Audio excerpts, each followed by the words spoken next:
listeners to the BizBlend podcast where strategy meets soul and we unpack the real stories behind business success, holistic success, actually.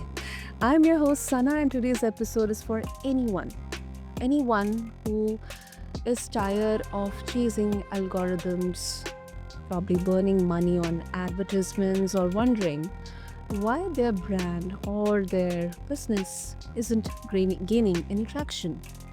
Now, our guest today is someone who rewrote the rules of marketing. Listeners, meet Dan Shinder. He's the founder of Drum Talk TV, which is a global lifestyle media brand with over, hear it, 1.5 million followers and an average yearly reach of 100 million people, all built organically. No paid ads, no boosted posts, no SEO magic tricks, just brilliant strategy and wildly engaging content. Dan, seems impossible. We'll definitely talk about it. So, listeners, Dan has worked with major brands like Alesis, Den and DJ, and the Rolex Sydney to Hobart Yacht Race. And today he's here to talk about what actually works in marketing in business, the biggest mistakes brands make, and also how to grow a loyal community, maybe with no bikini shots and or those bots required. So with that, Dan, welcome to the show, and it is an honor to have you with us. Thank you, Sana. It's very much an honor to be invited and be with you here. Thank you. And thank you to the listeners as well.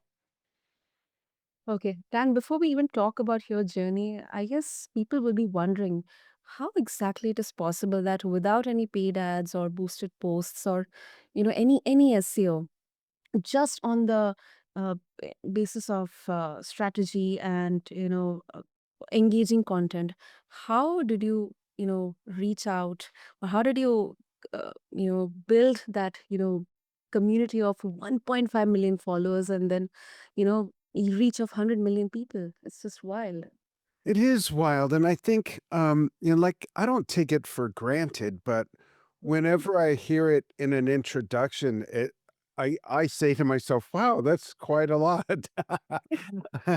Because I'm outside of the process, when I get to hear it like I just heard from you, rather than working, with my team and just being in the middle of everything. But there's a few key points that got us off started really well in the beginning that I I just multiplied these functionalities and strategies and really behaviors. And I think the number one thing was that I, as much as Drum Talk TV is like my baby, I Mhm. didn't want to become emotionally attached to a strategy and keep putting more time into something that might not work and keep doing that only because I put a lot of time into it. I think that's a big mistake a lot of people make. We've already spent so much money. We've got to keep going. We've already spent so many hours on this strategy. We got to keep going. No, if it's not working, it's not working. So, what I'm getting at is by not having a huge emotional attachment to it, it enabled me to be super objective and really make the content for the audience. Now, to some degree, a large degree, I represent who our target audience was because I'm a drummer, I'm a musician, but it's really from the beginning, Sana, been designed for music fans. And when I looked around at what everyone else was doing in our space, and we were the newest brand by 10 years in our space, they were all kind of doing the same thing. And I wanted to do so much more as far as what we covered and the type of content. So, number one, it was really making sure that I could look at our content and not say, oh, we're not going to use that because I don't like it. It's never been about me. It's, you know what I mean? It's been more about, well, what do people like? Not just me. Now, that was a big thing. And then the other thing was really understanding what works. And the only way you can understand what works is if you really get granular with the numbers and in the beginning especially, day to day to day to day. Look at your content. How is it performing? And sometimes it's not performing not because it isn't good content, and that's subjective, of course, but not because your audience doesn't like it. But the primary reason for most brands why they don't get engagement is because they are not posting often enough and they haven't even flipped the switch on the algorithm for that platform to distribute their content to more of their followers. A lot of people think if I have 10,000 followers on insert whatever platform, Instagram, Facebook, whatever, if I have 10,000 followers and I post something, all 10,000 people will see it or it'll go to all 10,000. It just doesn't work that way and it never has. So understanding things like the mechanics of each platform really helps, and I didn't read up on that. I really learned by diving in and doing it and watching when things tripped, these little tipping points, if you will. And I've been seeing an ad lately that maybe other people have seen on social media that says posting every day is not a strategy. I absolutely 1000% disagree. Posting Okay. every day is a strategy as long as you're posting with purpose and with a lot of things that will resonate with your audience because you need the frequency. Mm, I 500% agree with this, Dan. This sometimes kind of becomes a dilemma within myself, or when we do the discussions with our team, that should we look at quality or quantity? Because sometimes, especially on YouTube, I see creators talking about you're posting 10 videos every day versus you're posting 10 videos over a month. That Right. makes a difference. But here, there's a catch. If you are posting content which has a purpose behind it, an intention behind it, your audience will crave for that content. Absolutely. And that criteria I have come up with of what a post should include before you Mhm. schedule it or publish it live is what I call five to keep your brand alive. Number one, to stay present. And that's easy. You just keep posting. But you got to check off at least two or three, if not all of these things for every post. One, you got to stay present. It has to be relevant between the common interest of between you, the brand, and your target audience. So stay present, stay relevant, be helpful, be of value, give value. That's number three. Number four is to be inclusive. That's something we did from the beginning that no one else in our space did. And what I mean by being inclusive means don't just megaphone at people what your message is. And don't just say, this is for sale, this is for sale, this is for sale, use this coupon, download this. You've got to give value or there's no reason. No one would watch a television show that was an hour of commercials, you know? Mhm. So you have to stay present, stay relevant, be helpful, be inclusive. And number five, if you do all those things, check off all those things, it positions you, hopefully, it positions you as an expert in your field and people pay attention. So the question of quantity versus quality, you've got to have quality, but posting once or three times a week isn't enough. But posting three times a day doesn't mean anything if the quality is low or crap. So you have to have a balance. And really the idea when I mentioned looking at the numbers at a granular level day to day, when you learn what works, usually when you learn what works with anything, you can learn how to make it better and better and better. When you learn what's not working, you either take what you've used to make something else better and see if it'll help it, and if it doesn't, you just don't do it that way anymore. It's that simple. But people become so attached, to what they're doing and their strategy. And they also, and one more mistake, if I may, is they're not objective enough and they don't want to hurt their own feelings. And worse than that, their friends don't want to hurt their feelings. So they make the mistake of asking their friends, "What do you think? What do you think? What do you think?" And their friends will hold their hand, walk them smiling and nodding to the edge of the cliff, and then let go because they don't want to hurt their feelings. People need someone like me who's going to, take a look, push you down the stairs, run down the stairs before you get up, punch you in the jaw, but then help you up, give you a hug, and say, "Here's how you need to fix this because this stuff really sucks. It's not going to get you anywhere." And of course, I'm exaggerating of how I would handle that, but you really need to be objective and sit at the grown-ups table and be able to say, "Wow, this isn't working. We need to fix it or completely change what we're doing." Absolutely. We have to address the elephant in the room. Great, great, Dan. And you know, what do you think about the clickbaits, the shock stuff, the grabbing eyeballs stuff happening all around, because sometimes it can be really demotivating. Okay, we're not getting any engagement, we are not getting any attention here. Okay, let's just put out some kind of shocking element in there to grab eyeballs. And It's then, funny. Mhm.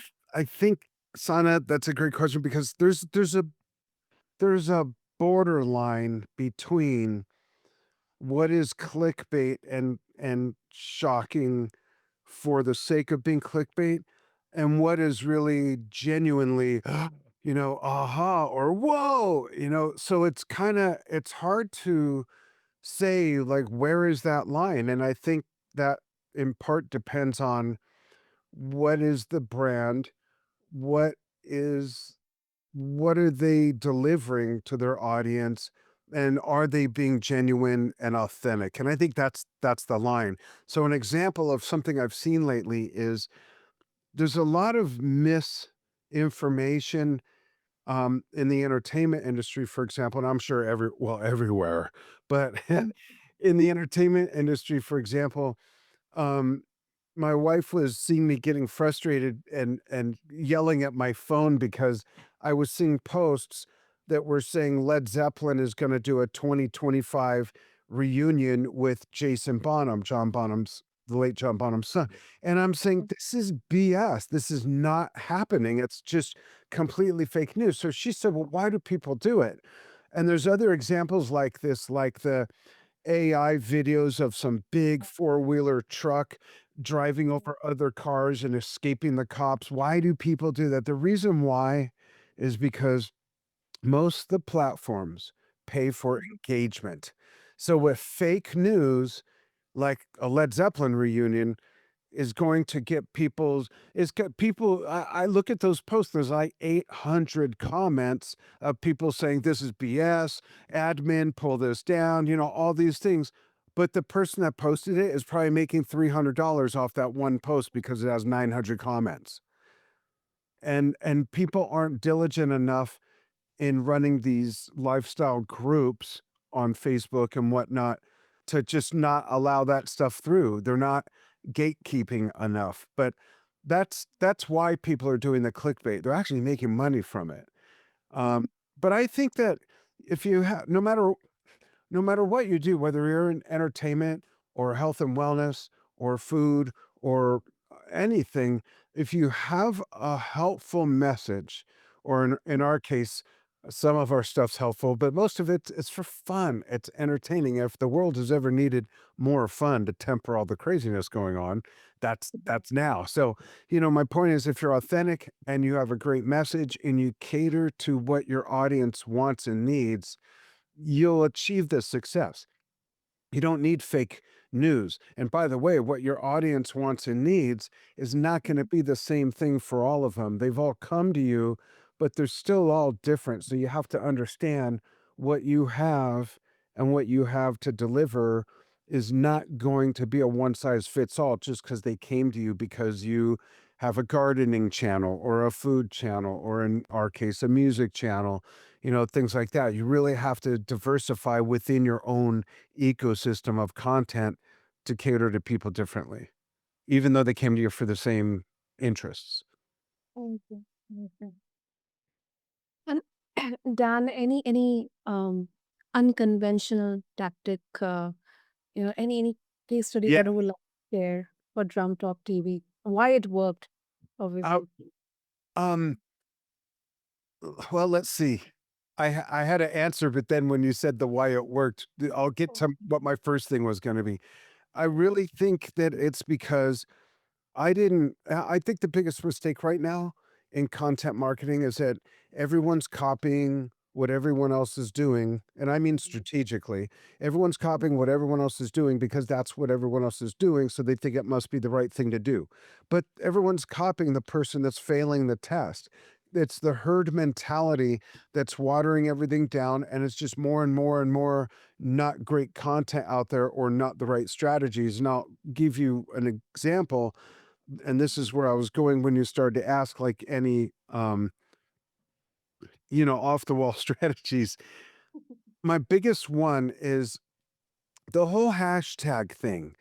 People are Okay. overusing and misusing hashtags. And when people argue with me about it, I say, well, let me ask you a question. I we didn't even use hashtags for the first 5 years. Not one hashtag for the first 5 years, and we had 750,000 followers. So how are you going to tell me, excuse me, how important hashtags are? That's number one. Number two, the biggest, the other mistake people are making with hashtags, and this is where people are going to throw stuff at me and think I'm crazy. But remember, I'm the one with 1.5 million fans, and we reach 100 million people a year online on average without spending money. I tell people when they use generic hashtags, like hashtag, and I don't mean to offend anybody if anyone's doing this. I'm here to help, okay?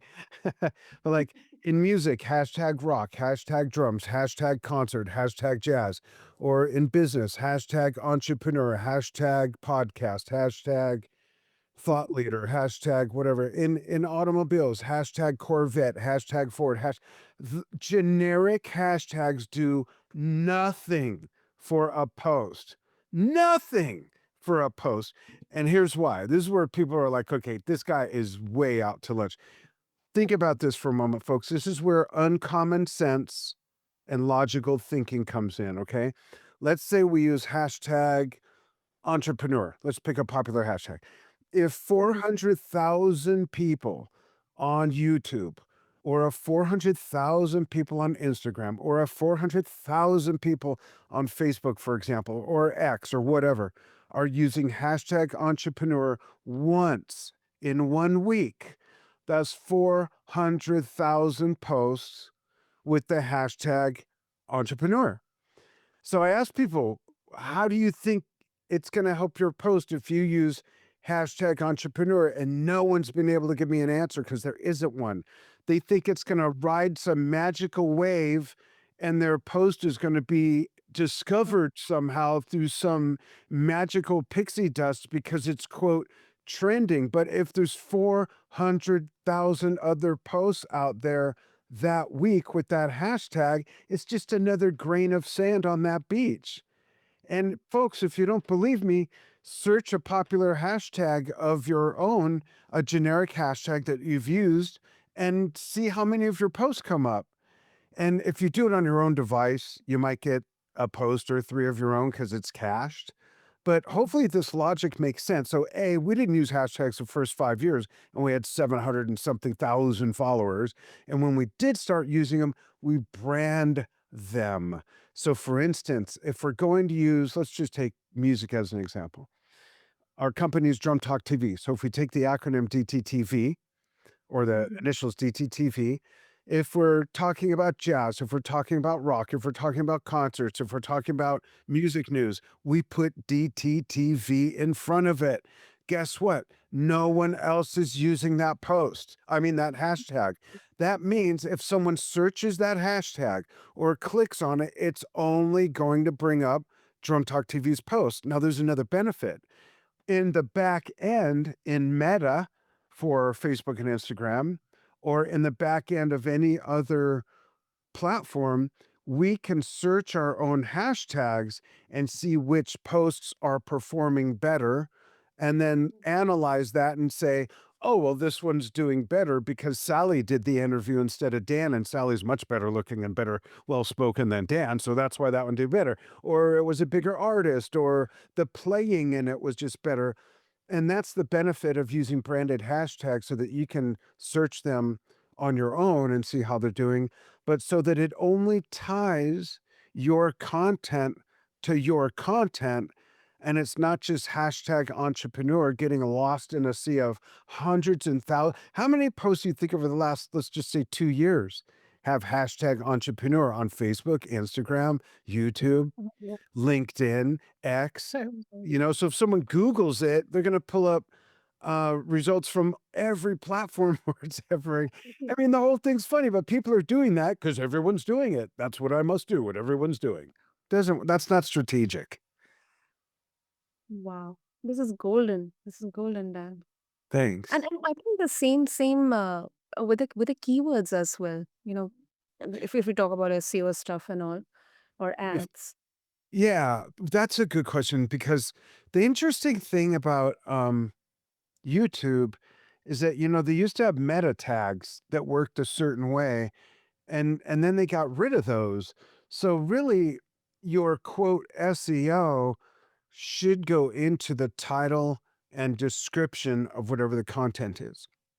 So if it's a video on YouTube, when you title it, obviously the title should make sense to what the content is and it should be catchy, whatever that means. But it should also have one or two keywords that you think people might Yes. search for. And Mhm. then the same thing with the body, the description should be laced with words or phrases that you think people would Mm. search that would bring them to your video. And of course, words and phrases that are relevant. As far as buying AdSense and buying keywords, honestly, I don't have an opinion on that because we've never done it and I don't feel we need to. I just don't see, like, I'm not the type of person that says, "Well, we've averaged an average reach of 100 million people a year for 12 years. Let's spend money on AdWords and reach 300 million." Like, I'm just not motivated to spend money on that whatsoever. Hmm.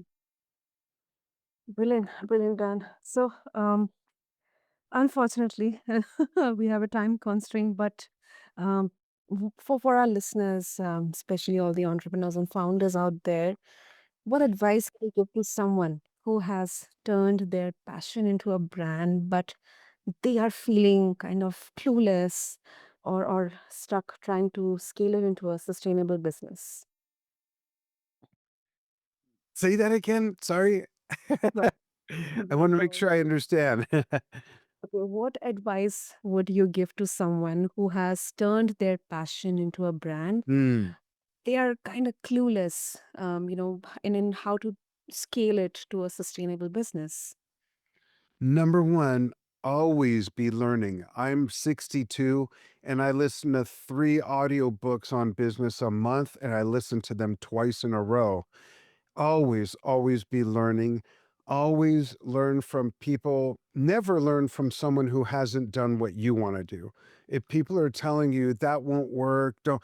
If they haven't done it, they have no information that's of value for you. But on the other hand, also be willing to learn little nuggets from your peers who are not bazillionaires yet and maybe not super successful yet, but just seem to have sound information and not just throwing stuff against the wall. That's number one. Always be learning, always be curious, try different things and go to sources that have information that have proven to be of value. And I happen to teach how I've done all this. I have a course that teaches all this, and people can reach out if they're interested. But I'm also happy to just answer questions if people have questions. I love doing mentoring and sharing my experience because I started my course so that I could teach other people how to do what I've done so they could thrive doing what they love, helping other people. But the main thing is always be learning and don't get too emotionally attached to doing something a certain way. Because even though it might work right now, if the platform changes all sorts of parameters and its algorithms, it might not work later. We've constantly pivoted over the 12 years, and I've been able to get around just about every algorithm that's come our way on Facebook, Instagram, YouTube, Vimeo, and X, and still reach all those people and still get a high level of engagement. So got to keep your eyes open, look at your numbers, always be learning, and don't get too emotionally attached to anyone's strategy. Those are golden. Those are golden, Dan. And of course, if our listeners would like to get a hold of you and the brilliant, wisdom, the knowledge you're offering through your course, what's the best way to do that? I have a website that is, of course, there's drumtalktv.com, but to get a hold of me to really learn about this stuff, even if you just want to ask questions, go to advancedsocialmarketing.com and you can email me directly at dan@advancedsocialmarketing.com. And those only go to me. I'm the one that answers all those emails. And I'd be happy to answer questions. And if a question's too deep to answer via email, I'll set up a call with people. And I don't do phone calls. I do face-to-face Zoom calls. I think I rarely use my phone as a phone anymore.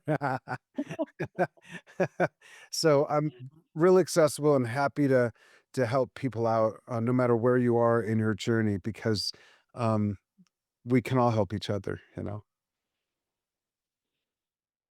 Masterclass. This was definitely a masterclass, Dan. Some of the most basics, yet I think Thank you. often overlooked stuff you shared with us.